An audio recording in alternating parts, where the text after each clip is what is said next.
Kailan pa yan? Nalaglag kanina siguro. Meron yan eh. Kailangan mo lang yan, may screw ka. Ay puta, putol na. Pero nung umalis ka pare sa ano, hindi Kanina ganyan. napansin ko na nung paglabas ng gas station, may nangangamoy parang plastic. Kaya huminto muna ako. Tiningnan namin. Nawala yung bolt, tapos inangat na. Ay puta, putol na putol. Yung pagdating natin dun sa may nakita ko nagwe-welding, yung mga nagwe-welding na sidecar eh. Halika, patiyan natin. Tapos baka may tornilyo na rin siya doon. Kahit bilhin na lang natin. G. Malapit lang, doon lang.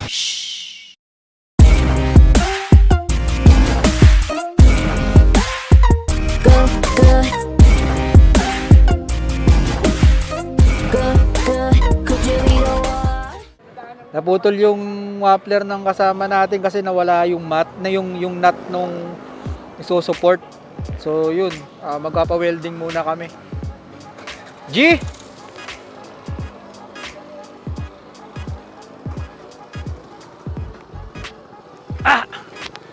Pre, ikaw na mauna.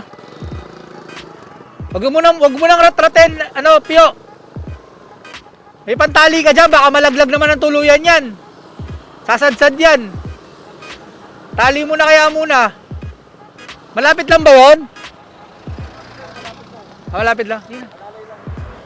Buti na lang, mayroon kami ditong nadaanan na nag-welding ng mga motor. Parang ano tawag dito, yung mga sidecar. Sana magawa nila ng paraan. Ito.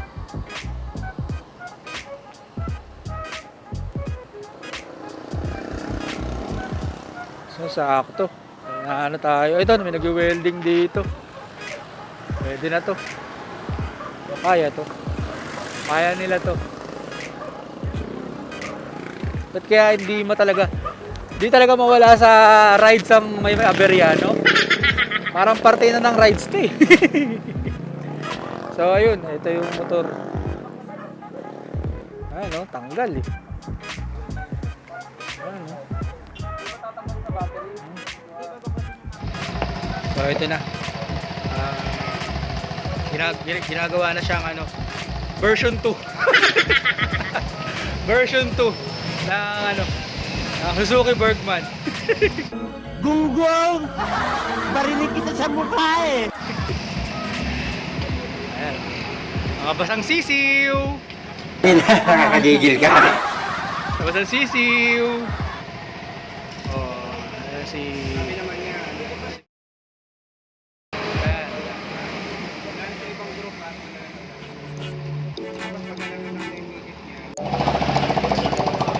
Pre, ano to? Motor o Tora? Mali ang iniisip mo!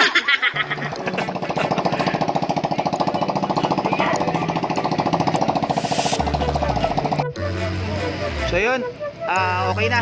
At naayos na tong sa tropa natin. Welding na siya. Salamat kay kuya. So G, let's go. Para pre.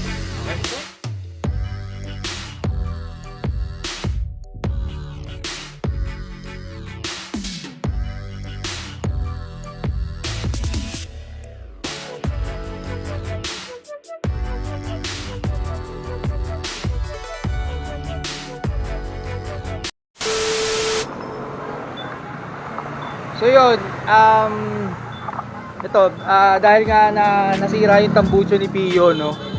May chance tayo ngayon na mag-sound check ng VMAX kasi yung VMAX na tambucho from Dipol Motors. Ayan, ang ikakabit. So yun, magkakaroon tayo ng chance para marinig kung ano yung VMAX. So ito yung VMAX. Ayan. VMAX Bergman 125 power pipe. Okay. So, pwede naman buksan to. Iko. Yan, dami nagtatanong kung ano tunog nito. Ayan, naririnig na natin kung ano. Ayan, yan yung nangyari sa tambucho nyo, putol.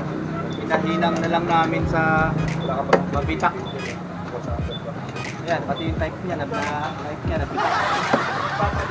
Oh, VMAX VMAX for Bergman. Okay. Ayan. Ayan. Nakakabit na. LED bar?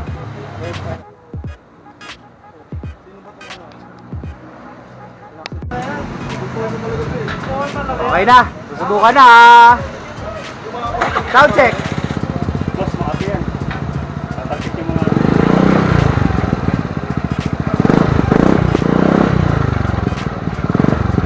Tahimik ka. Mabait ha. Mabait.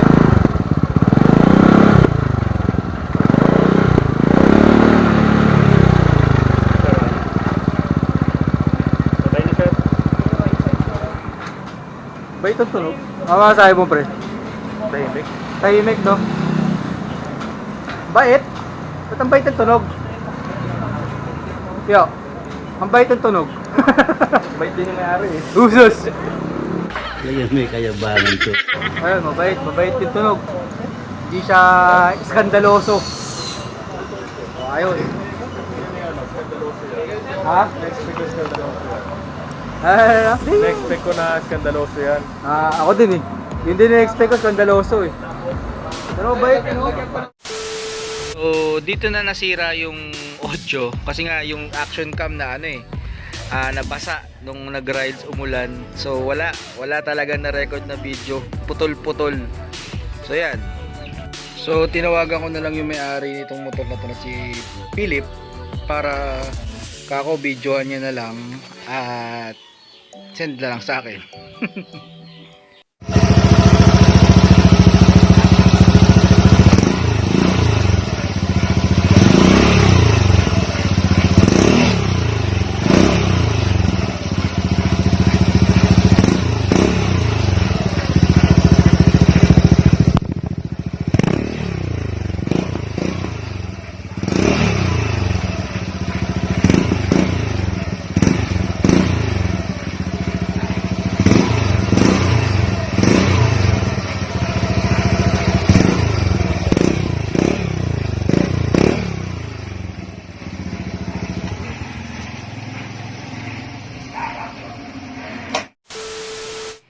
So yun nga, ang verdict ko dun sa pipe na yon, para sa tulad ko na hindi mahilig sa maiingay na tambucho, yung nakakahiya na skandaloso masyado na konting rev mo, ang ingay-ingay sa tenga. Ito hindi, mabait ang tunog, pero buong buo yung bass niya. Na tipong, alam mo talaga na hindi siya stuck. Ganun. Tsaka malayo siya sa stock ng Bergman natin kasi yung Bergman natin tahimik eh. So yun, basta maganda naman siya para sa mga hindi mahihilig sa sa maiingay masyado na motor. Yun, pero kung ang hilig mo yung maiingay talaga na motor na tambucho, hindi ito para sa iyo. Okay? So available yan sa Dipol Motors, post natin sa screen. So yun guys, mga kung gago ka pa lang sa YouTube channel ko huwag nyo kakalimutan mag-like, share, mag-comment kayo kung may mga tanong kayo. And subscribe at hit nyo na rin ang notification bell natin. Okay? So paano mga ciao!